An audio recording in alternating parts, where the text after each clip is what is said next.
अल्लाह अगर चाहे, इसलिए कि सरकार गरीब नवाज को भी ये चैलेंज किया गया था।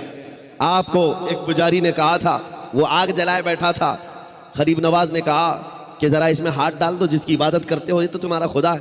उसने कहा इसमें हाथ कैसे डालेंगे, ये तो जलाएगी। कहा जिसकी इबादत करते हो वो खुद तुमको जलाएगी।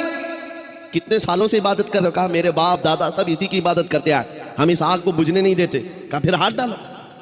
उस पुजारी ने कहा कैसी बेवकूफ़ी की बातें हैं, आग का काम है जलाना, ये मंतिक के साथ हमारे साथ खेल ना करो, हमें गुमराह ना करो, क्या तुम डाल सकते हो? सरकार गरीब ने नवाज ने कहा मैं तो इसकी इबादत नहीं करता, लेकिन जिसकी पैदा की हुई है उसकी इबादत करता, आग का मालिक अल्लाह है। तो उसने कहा तो चलो ठीक है तुम ही डाल दो, तुम ही डाल दो। सरकार गरीब नवाज ने हाथ नहीं डाला। बहुत बड़ी आग लगी हुई थी, बड़ी आग है जिसकी पूजा हो रही थी। उस पंडित की गोद में एक छोटा सा बच्चा था, साल भर का, 1.5 साल का। उसकी गोद से बच्चे को ले लिया और आग में चले गए, अंदर चले गए।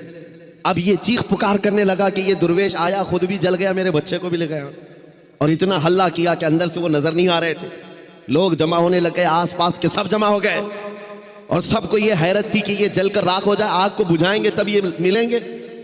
काफी देर हो गई, मजमा जब इकट्ठा हुआ, कई पुजारी आए, तो सरकार गरीब नवाज अपना दामन झाड़ते हुए आग से बाहर तशरीफ ला रहे हैं। बच्चा भी गोद में मौजूद है, सही सलामत है। उसने छीन करके अपने बच्चे को लिया, जगह जगह पकड़ कर देखा, पेशानी भी ठंडी है, कपड़े भी ठंडे हैं, कोई गर्मी का असर नहीं है। मेरे अजीजों गरीब नवाज तो अल्लाह के वली हैं, उन्हें आग नहीं जलाई। बात तो समझ में आती, बच्चा पुजारी का था, ये क्यों नहीं जला?